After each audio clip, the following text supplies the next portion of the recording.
Are we on? According to this, we are live.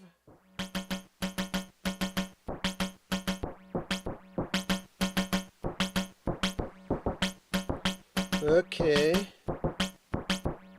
Let's see how this looks. We are live on Twitch. Twitch.tv / Bill's Box of Sound. And also YouTube on the Bill's Box of Sound channel. Yes, we are. Okay. We're making noise. We're good. Are we doing good? Are we doing okay? We are right here. Something? Waiting? Something? Nobody? Anybody? Okay, let's refresh that. And okay, yeah, that looks good. Let's go back to here. Let's get rid of that because the video looks okay. So let's do this.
Okay, that's enough of that.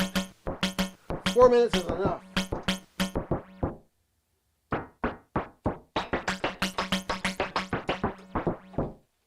Hello, folks. It's Bill. You're watching Bill's Box of Sound. How you doing? Let's make me full screen here. Good to see you all. I see Tokyo is in the building. Hello there, Brian.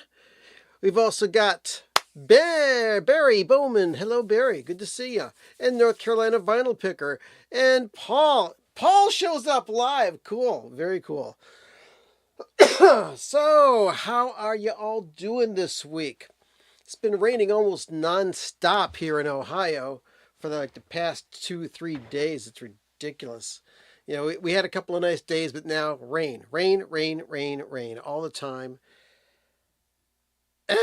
It's been a crazy week. Lots of appointments, stuff to do. But hey, what can I do? Let's see here. Ooh, Paul has been listening to They Might Be Giants. That's nice. And hello, Mr. Bouchard. Nate. Flickering Waves is flickering through at us. That's cool.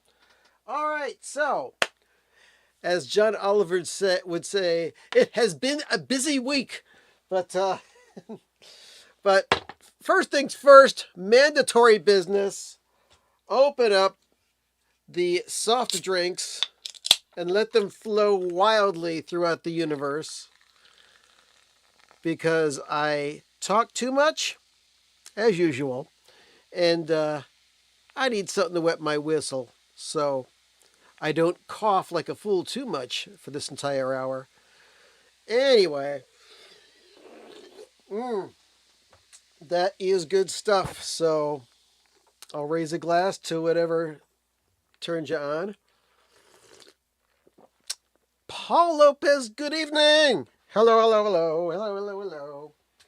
All right, so yeah, I got a whole laundry list of crap to talk about.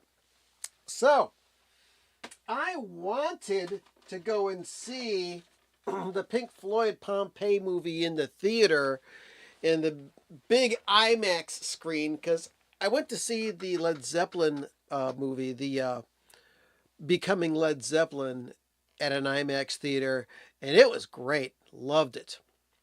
And I waited too long to get my tickets. What was strange was just a couple days before the Led Zeppelin opened, I went online and bought a ticket to go and see it, and I got a great seat. And there weren't that many people there. So I thought it was going to be the same for the Pink Floyd. Nope, wrong. Completely different. Every showing that I could find in Cleveland was pretty much sold out unless you wanted the shittiest seat in the house. And I'm not going to sit in a bad seat, especially since I've already seen this movie back in 1974, I believe. I mean, this was filmed in 1972, but I'm pretty sure it did not come out until 1974 because I remember going to see this. Well, my mom took me there because I was just like, 13, 14 years old. And I was getting into Pink Floyd at the time. And I had heard Amagama and I had heard Dark Side of the Moon. And I thought, these guys are cool. I want to see this movie because it's like a concert. So my mom took me, saw it, and I remember the movie to this day. Of course, my mom didn't have that much to say about it, but she was glad that I enjoyed it. She was a good mom. She indulged me in my musical pursuits. So I went ahead and bought the CD set because it was really inexpensive on Amazon. And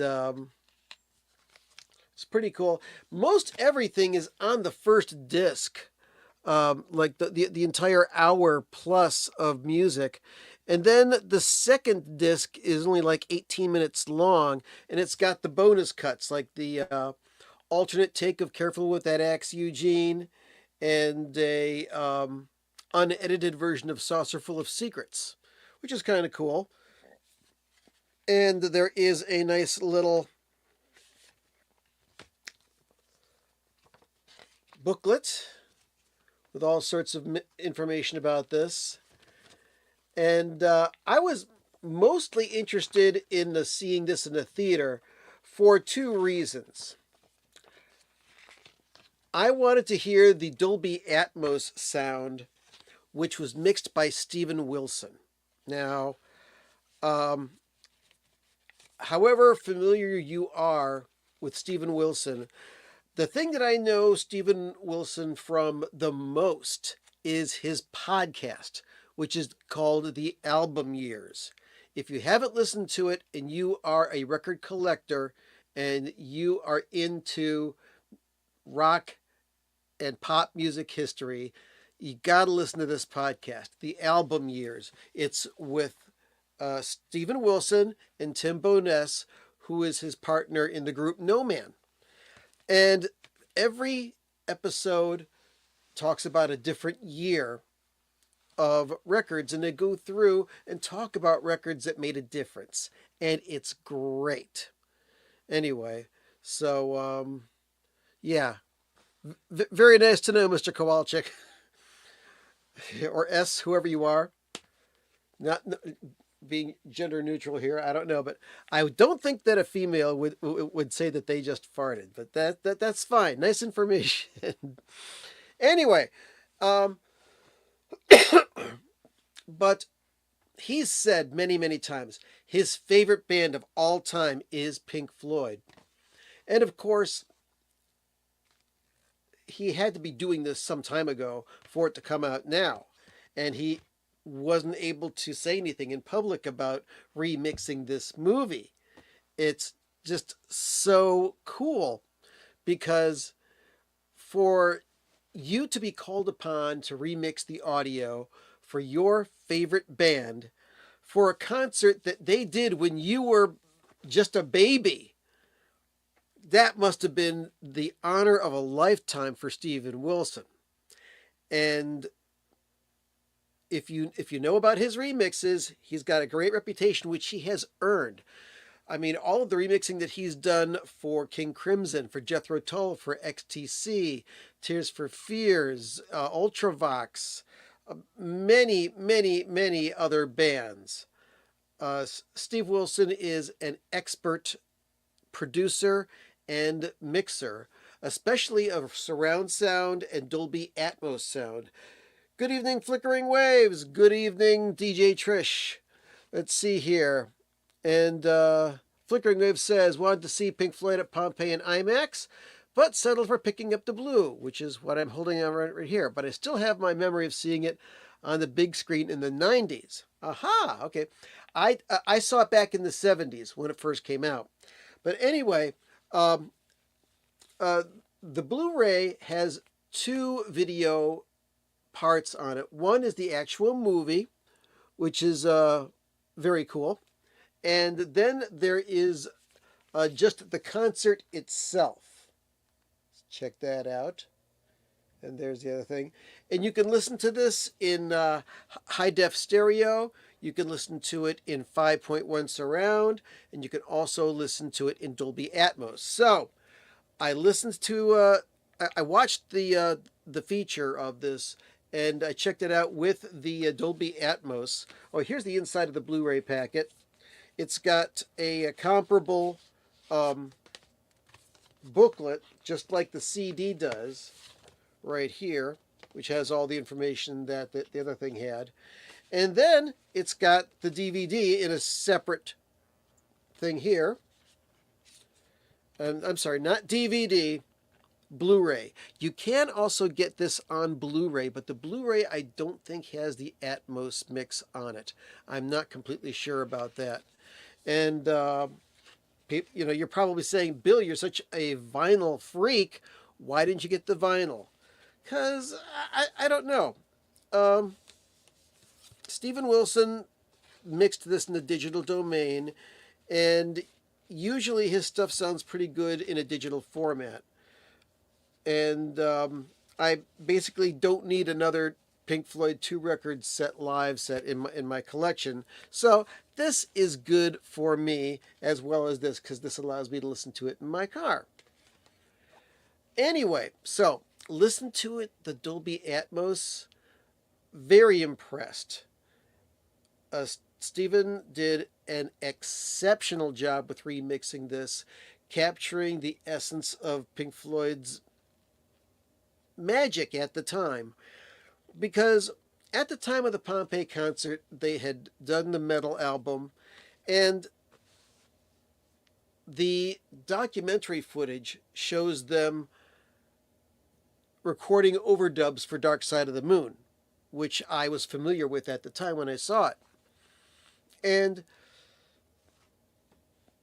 Pink Floyd's songs before Dark Side of the Moon were pretty simple.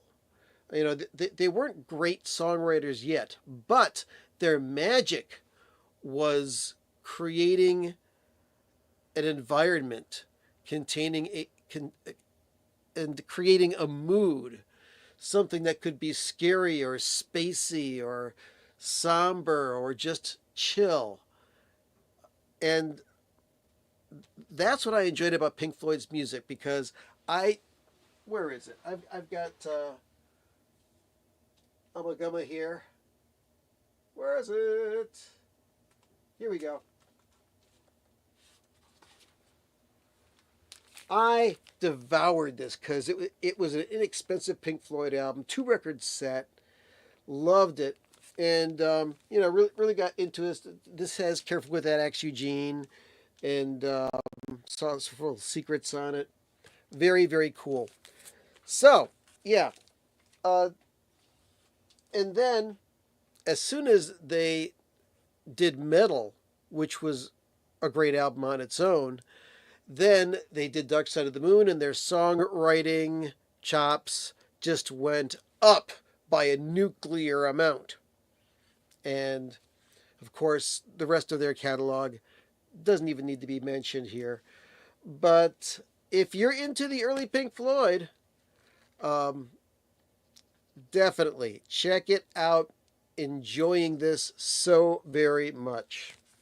So that's that. The Pink Floyd Pompeii. So I don't know if this happened this past week or if this was a couple of weeks ago, but I never talked about the 2025 class of the Rock and Roll Hall of Fame. I mean, kind of does not deserve mentioning because they pretty much always make a bad choice of what they're going to put in the Rock and Roll Hall of Fame. And it's hard to even classify it as a Rock and Roll Hall of Fame. It's now a pop music Hall of Fame because they've got soul, rhythm and blues, rap, country, and all sorts of pop music that doesn't even classify as rock and roll. But I can understand, especially the old stuff, like the old R&B stuff, Motown, Stax, and even some jazz artists, because all of that music influenced rock and roll and made it what it is today. Rock and roll would not be where it is without black music, without country music. And country music wouldn't even be around without black music as well. I mean, we pretty much um, have the black population of America to thank for pretty much all the great music because it all started with that stuff. Rock and roll was pretty much invented by Little Richard, a gay black man. But he was awesome. And, we're talking about all those Motown artists. We're talking about Stevie Wonder. We're talking about James Brown. God, James Brown is just so awesome. Um, and all of that stuff shaped rock and roll. So, is it fair to have a Rock and Roll Hall of Fame and only have the popular rock and roll artists in there? You can discuss that and argue it forever, but it stands that the Rock and Roll Hall of Fame has a lot of pop music in it.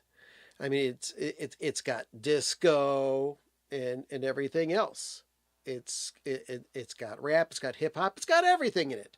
So, is Robert Johnson in the Rock and Roll Hall of Fame? I'm pretty sure that he's in as a influence. Let me check that because I was googling a couple of things. Let's see here, Robert Johnson. Let's take a look. Let's see. Yes, the significance of Robert Johnson and his music has been recognized by the Rock and Roll Hall of Fame, also the Grammy Hall of Fame and the Blues Hall of Fame. So yeah, he is remembered in the Rock Hall. But let's go down the list of who the new people are being inducted into the Rock and Roll Hall of Fame this year for 2025. First of all, we've got Bad Company. Okay, Bad Company was a very popular rock and roll band that is not around anymore. And lead singer Paul Rogers was a part of the band Free. And, Bad Company was kind of made up from the uh, the ashes of what used to be Free, and also we got from Mott the Hoople, Mick Ralphs. So it's kind of like, why put Bad Company in the Rock Hall when the band Free, whose song All Right Now is currently being played ad nauseum on medication commercials, why is Free not in the Rock and Roll Hall of Fame? Because I checked, they're not in there. But I can see Bad Company was popular. Chubby Checker, early influence, and yeah, he was popular. I could see him going in the Rock and Roll Hall of Fame. Joe Cocker, long overdue, performed at Woodstock, did stuff with Leon Russell, had a long career. Too bad that he didn't live to see him being inducted in the Rock and Roll Hall of Fame. Cyndi Lauper. Cyndi Lauper, a pop music person, not really a rocker. She had a couple of hit records. She had a few hit songs. But a Hall of Fame worthy rock artists, I don't think so. All right, next we've got Outkast, which they put out a bunch of albums. They made a really big splash with one album, which was Speaker Box and Love Below, with Hey Ya and Ms. Jackson. And yeah, they're a good rap hip hop band that also incorporated jazz into a lot of their music, but I don't think that they made enough of a splash to be included in the Rock Hall. Next, Soundgarden. Now, Soundgarden, very influential Seattle rock band with along with the grunge movement. And I'm trying to think. I think Pearl Jam is in the Rock Hall. Let's double check that. Let's see. Yeah, Pearl Jam was inducted into the Rock and Roll Hall of Fame in 2017, which was their first year of eligibility. So it seems a bit of a delay to get Soundgarden in there. And, I know that people are going to say Chris Cornell should be in there as well, but he had not put out enough solo records. He was also a member of Audioslave, which was Rage Against the Machine without their vocalist. So, okay, I'll take Soundgarden and the White Stripes. Now, the White Stripes as a band, did they make that much of an impact in rock and roll? Because they've been around for like 25 years or so, maybe a little longer. And the main force of that band is Jack White, who I think there should be a special award for Jack White for all that he has done to promote independent rock and roll and also promote the vinyl LP as a form of popular entertainment and just rescuing the record from going into the dust and dying. He did a lot. He didn't do it all by himself, but he's done a hell of a lot. So, and if you want to say what hits did the White Stripes have, there's only one hit that anybody can really talk about, and that's Seven Nation Army. So there were better people that could have gone in there, and I'll talk about that in a little bit. Now, being inducted because of their influence is Salt and Pepper, which is like, okay, so what? Were they an influence on female energy in hip hop? Because they were. I mean, their hits like Push It and and Shoop. Um, those are the two hits that I remember. Even though they did several good albums, Salt and Pepper and Spinderella. And the other influence award goes to Warren Zevon, who I think should be in the Rock and Roll Hall of Fame all on his own. And yeah, Brian, I'll be getting to that in just a minute. Oh, yes, I will. And then the the musical excellence category, they're going to be inducting Tom Bell, legendary songwriter, Nicky Hopkins, keyboard player to the stars, played on lots of albums by Rod Stewart, Faces, The Stones. He had a couple of solo albums. Nicky Hopkins, legendary rock and roll keyboard player, and somebody who really deserves to be in the Rock and Roll Hall of Fame, Carol Kay. She was the bass player from the Wrecking Crew that played on a bajillion hits. She thought up the bass line for Good Vibrations. Boom, boom, boom, boom, boom, boom, boom, boom, boom, and just she's also a good guitar player as well. But Carol Kay, a musical innovator, uh, uh, and just a absolute legend of pop music. Period. So I'm very glad to have her in there. But there was, as there have been for many years, polls as to, hey, let's give you a whole list of bands, and you, the people who consume rock and roll music, who are not part of the rock and roll business or rock and roll press, you vote and tell us who you'd like to see in the Rock and Roll Hall of Fame. Well, there are a bunch of people that were in there.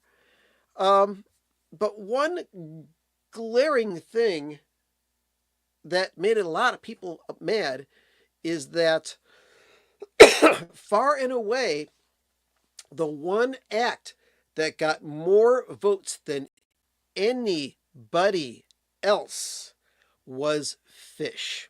They've been around for 40 years plus, and yeah, they're influential. I mean, even though they're completely different than the Grateful Dead, they have carried on the jam band genre almost completely by themselves. I mean, you can also talk about bands like Dave Matthews or Primus, or lots of other bands, Humphreys McGee and Mo. There's also plenty of other jam bands, but Phish is a phenomenon all unto its own. I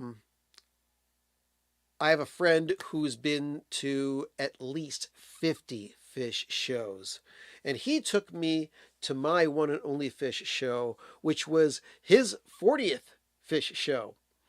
And even though I'm not completely familiar with a lot of Phish tunes, I've got the Lawn Boy album, and I've got I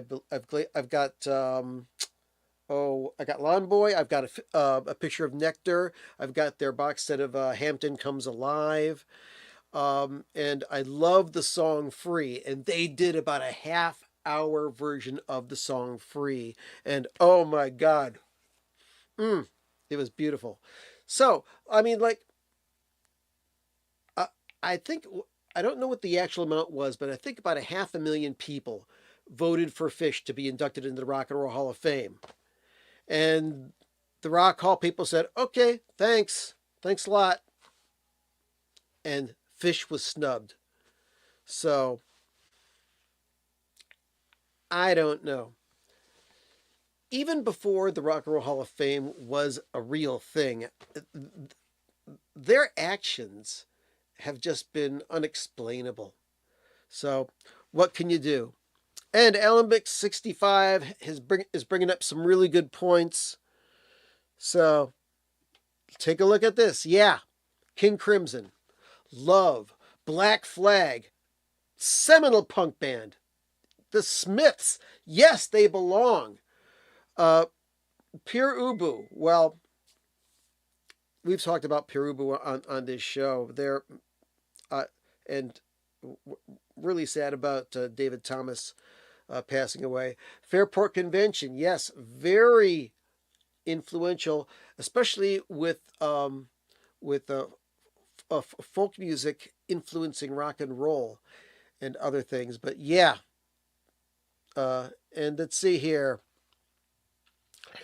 Let's see. And Tokyo Record Style, which is Brian, he says, I read an interview with bassist Mike Gordon, and Gordon mentions that Jan Winter didn't like Fish and only begrudgingly put him on the cover of Rolling Stone.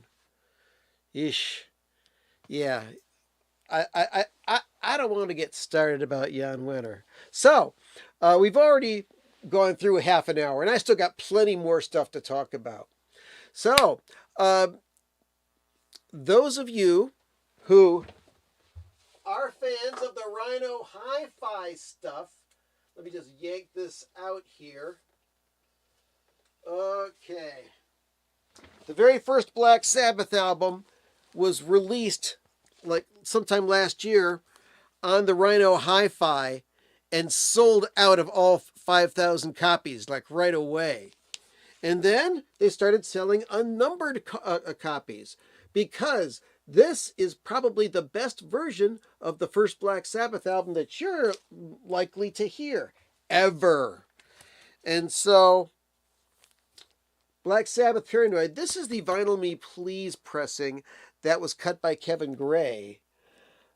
But they put that out on Rhino Hi-Fi as well. And it sounds even better for two reasons.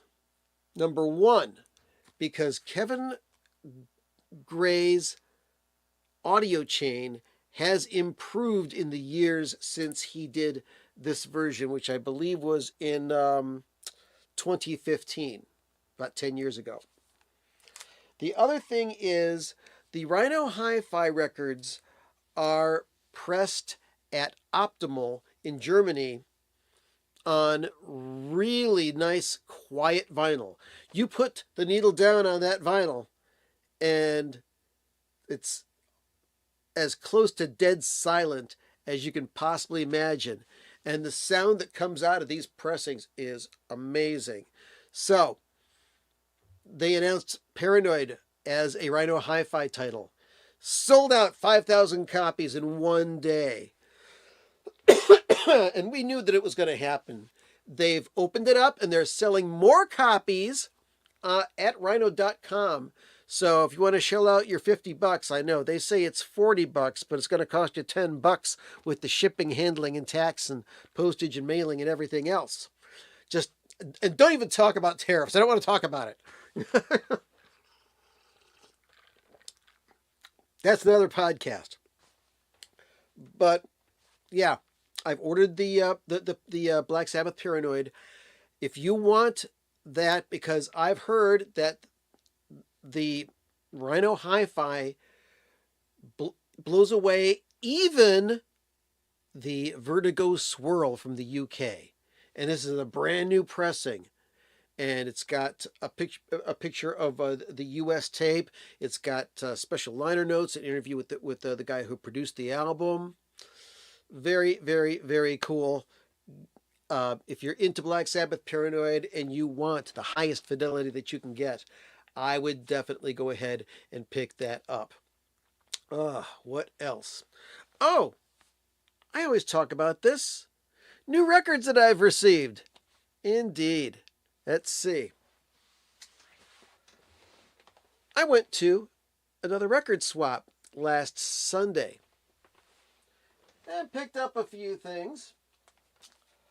Record I was missing in my Thompson Twins collection, Into the Gap. Now, this is the album that has Doctor Doctor on it, and You Take Me Up, and Hold Me Now, And I forgot about the songs on side two because I think I used to have this on cassette, and I did see this tour when it came to Cleveland back in the 80s. Was this what 80 84? This came out, and I saw them. So yeah, nice to get that Thompson Twins album. Also, picked up Eric Clapton, 461 Ocean Boulevard, because I didn't have this in my collection, and the price was right for this.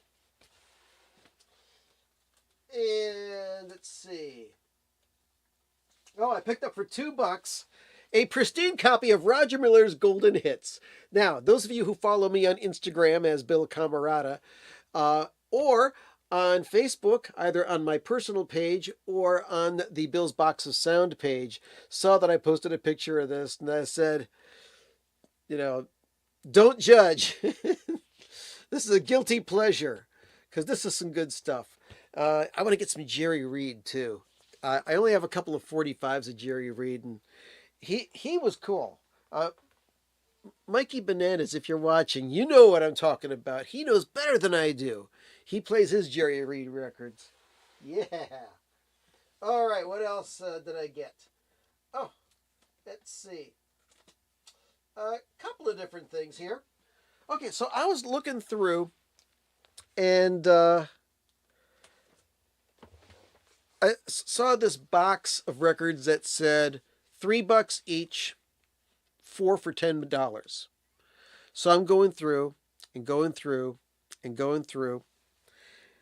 And I only found one record that was worth getting because I've been wanting this for a while. After Bathing at Baxter's by the Jefferson Airplane. This is the album before Volunteers and after Surrealistic Pillow. And I'm thinking, for $3, what kind of a shape is it in? Has this been, trampled on with snowshoes or something? So I pulled out the record, and I've got the original inner sleeve in there.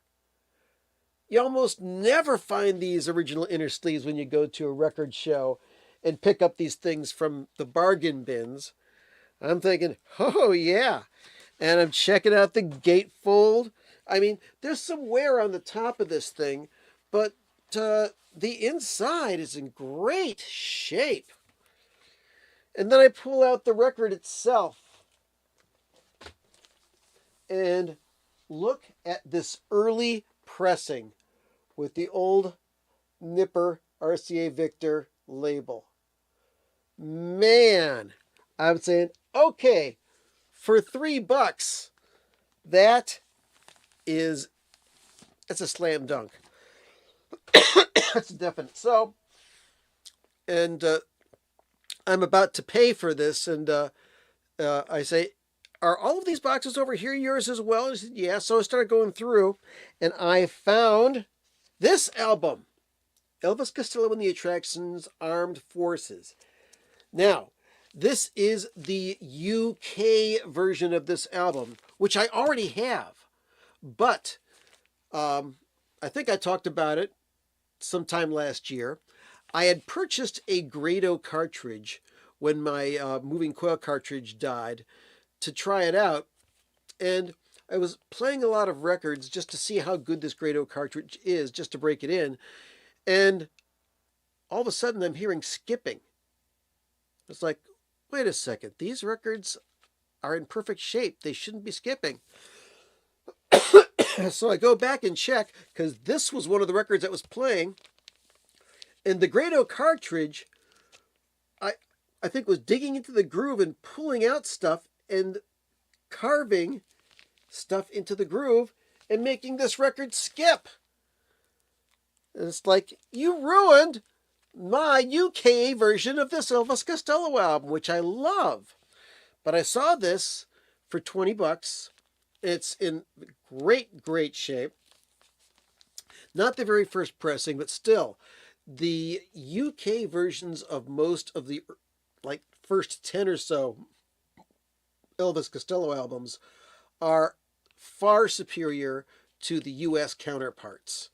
And I may do a video about that in the future, but I believe there was a video where Michael Fremer went and explained that as well. Because, like, I had the U.S. copy of Imperial Bedroom. I went and searched out a copy of it from the UK on Discogs and got it and A-B'd them and liked it. No comparison. The UK versions are much, much better. So I go up to the guy and I say, $20 for this? Yeah, I'll bite. And then I say, and I got this. I held up the Jefferson Airplanes. It says, and I got this from the $3 box. So it's 23, right? And he says, there you go. You're buying both of those? Yeah, $20 for both of them. Yeah, okay. No questions asked. I took that deal in a heartbeat. And the only other record that I have, which I shouldn't have right now because it's going to be going to somebody, it's The Songs of Insects. This record was made almost 70 years ago by people at the Laboratory for Ornithology at Cornell University, and Richard D. Alexander from Ohio State from University of Michigan, and Donald Borower of the Ohio State University. This is the sound of crickets, katydids, cicadas, grasshoppers. Just really cool stuff. But it's not music. It's insect sounds. So I am sending this to a member of the vinyl community who usually watches this because I know that he'll get into it. So that's really cool.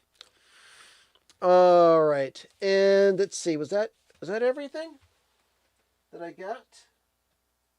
Let's see. Oh, aside from the record swap, I got 2 Soul Coughing albums that I bought from the band via online. I've got the repress of Ruby Vroom, their first album, which has on side 4 unreleased tracks. And this sounds great. It was cut from a 192 kilohertz 24-bit file. They state that, but if you've got the right mastering engineer, it can sound fantastic. No complaints about this. Okay, none of you. No, shut up. No. I know you. You're talking about the mobile fidelity debacle. Shut up. Digital files can make some really good sounding records. Okay, all right. And also got the Soul Coughing Live 2024, which I have yet to listen to. So very interested in that. Haven't seen them on tour because I'm not able to go to concerts at this point in time. But I still dig Soul Coughing. Next, on the... where'd it go? I had it here. Oh, come on. I was looking at it just a few minutes ago. I was looking at it before this evening. It's got to be here someplace.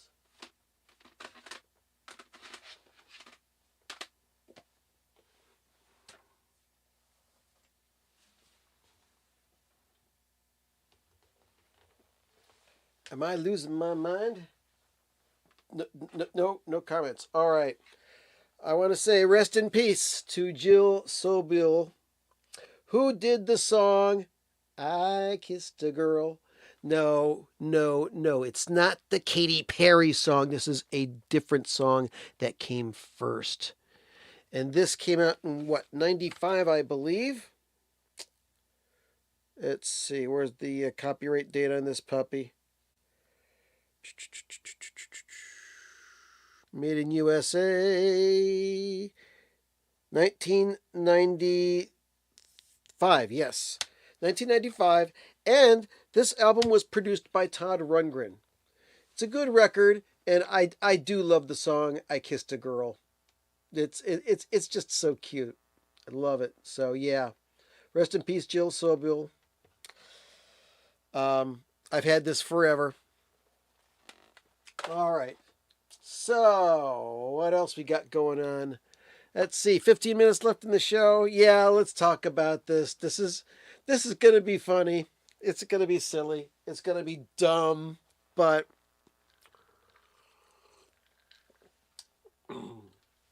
I was looking on Facebook and I saw this news announcement about Metallica saying that Metallica was re-releasing and remastering their album Load, which I've got right here.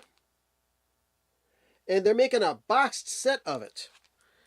And they're dropping the biggest load ever. Okay? It says here that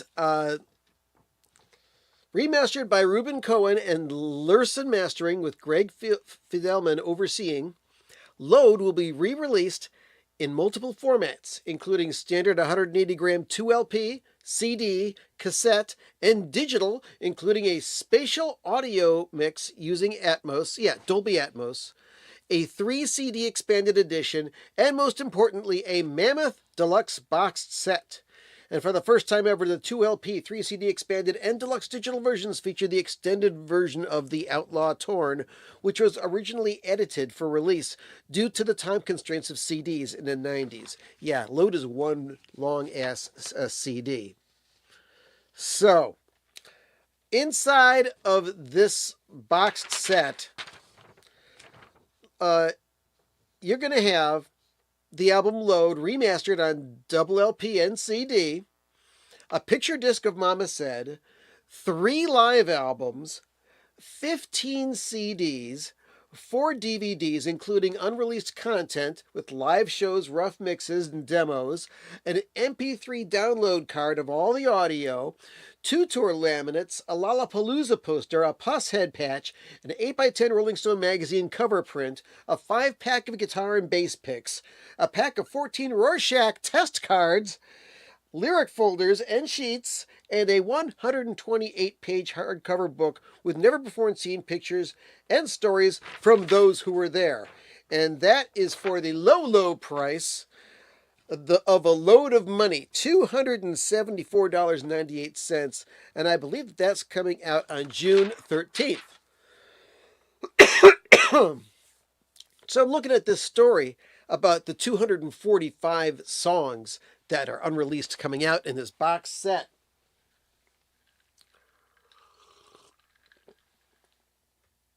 And, of course, all of the Metallica critics are commenting because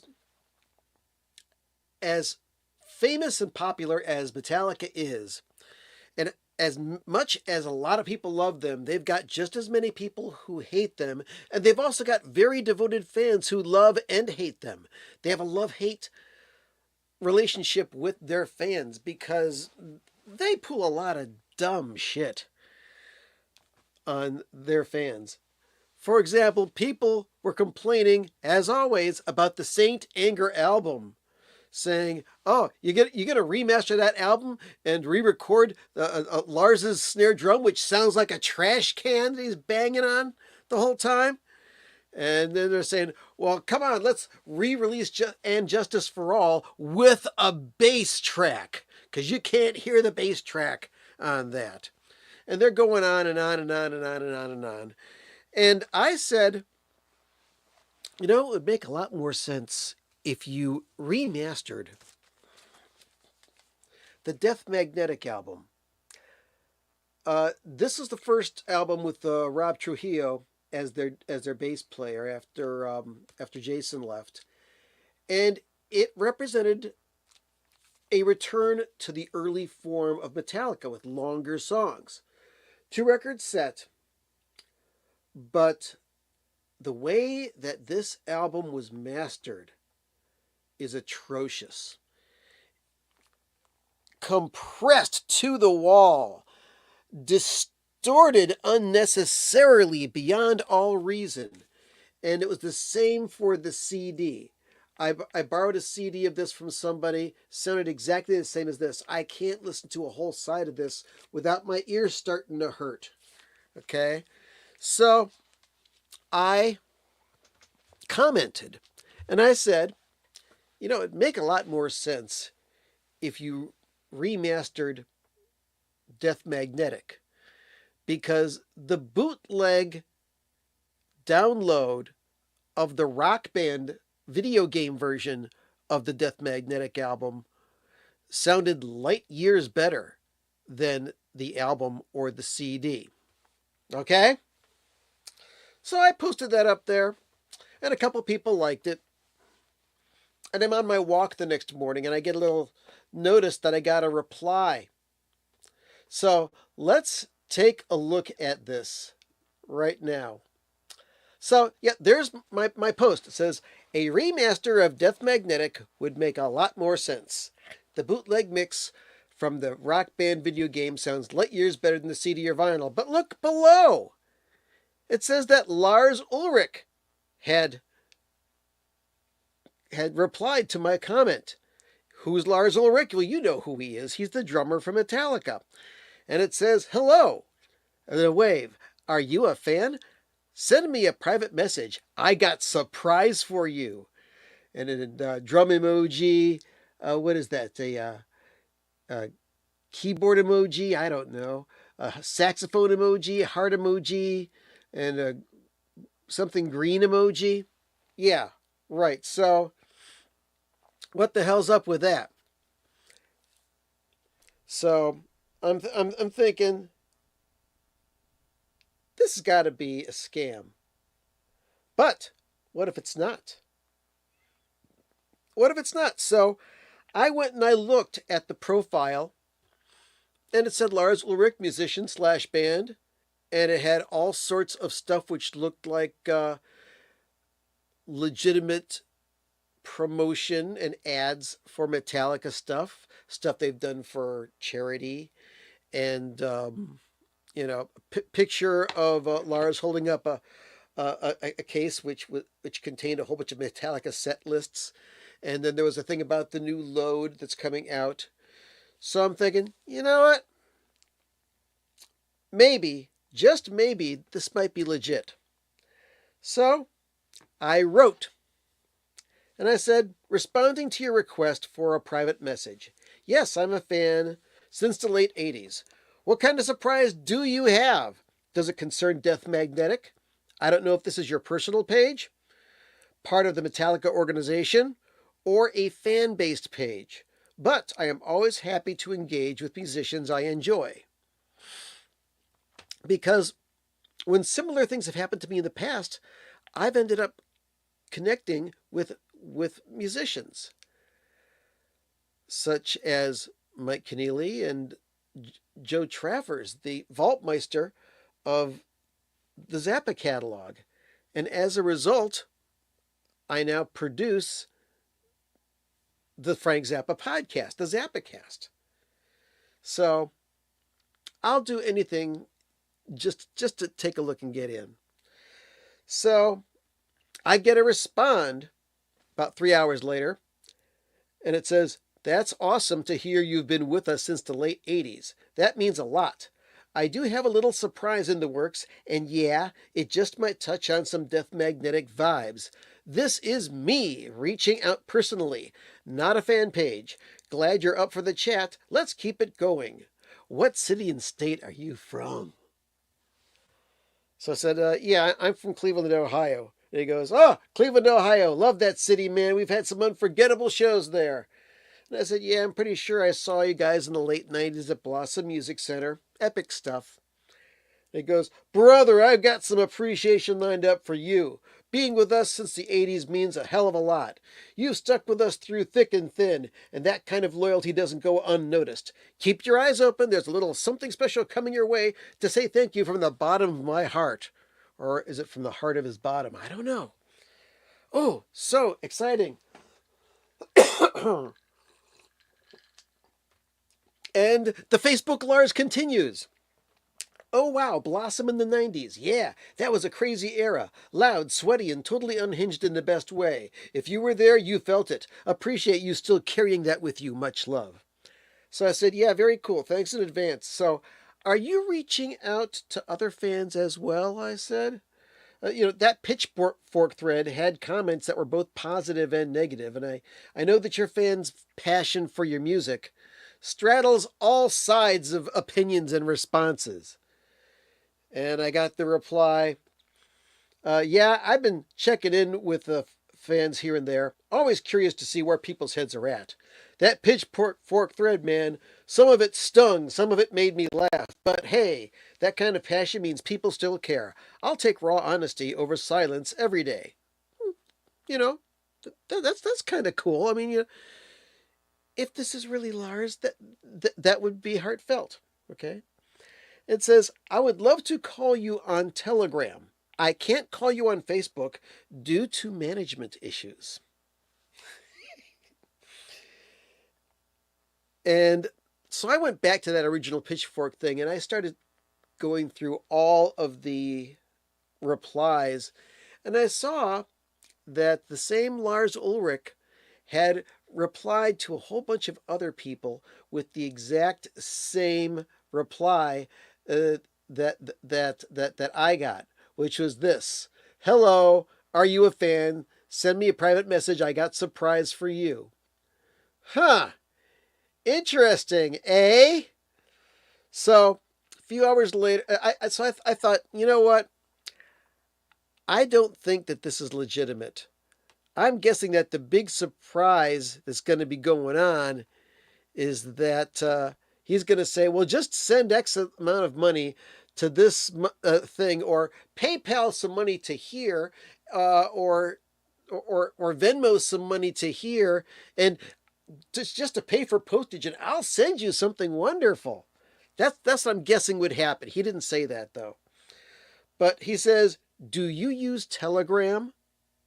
And so I researched Telegram, which is a messaging app which its biggest feature is the fact that you can remain anonymous and not give up your location or your address or even your phone number if you use Telegram. And there are lots of stories about people getting scammed on Telegram, so that's where I left it. I did not respond. So, Lars, if you're watching, I appreciate you. I even bought a pair of those Ahead drumsticks that you use. The black drumsticks with the white tips on them. I still got a pair of those because, yeah, I'm a drummer. I can drum.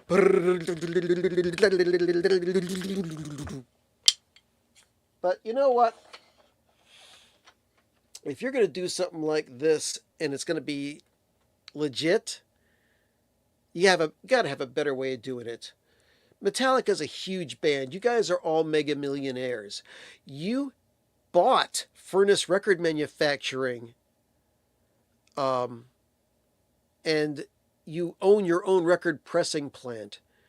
You guys have power in the industry. You can do much better jobs of showing appreciation to your fans than that. So, yeah, and this is exactly how I feel. And I agree with you, Brian. Don't waste your time.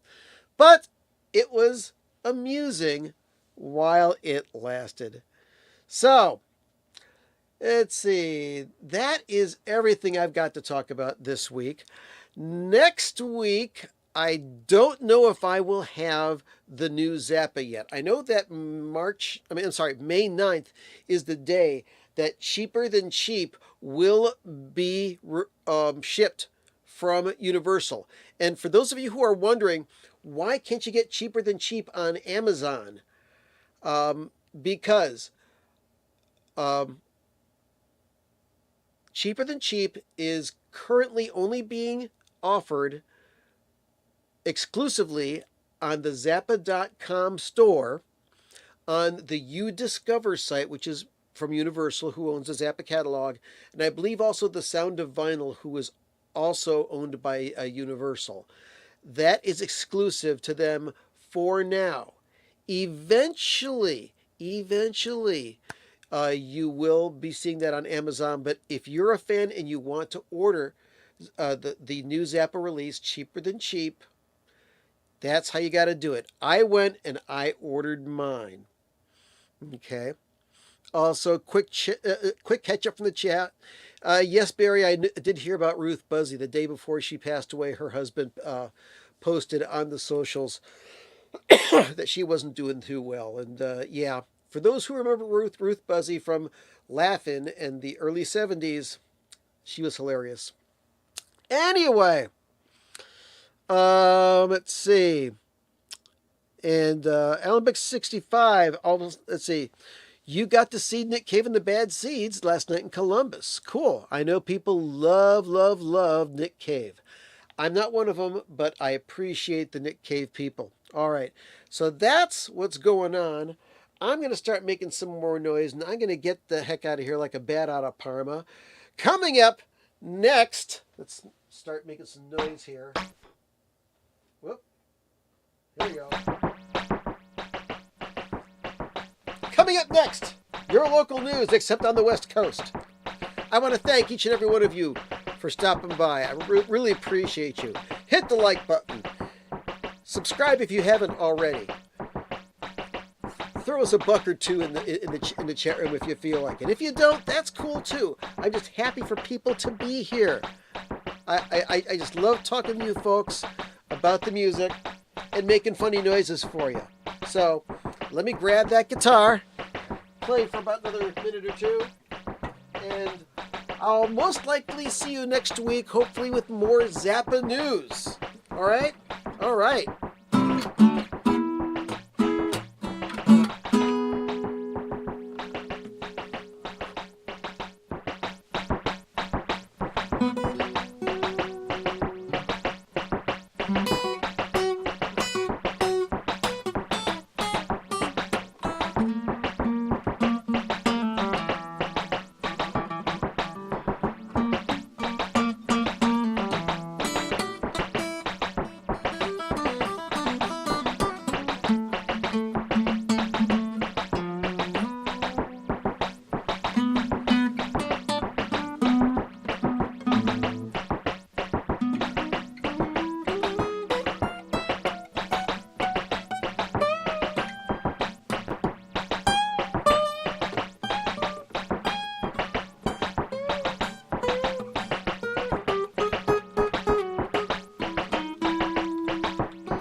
Good night, everybody. Have a great week. Go listen to some music. Show your love. Let people know you care. Be kind to one another. See you next week.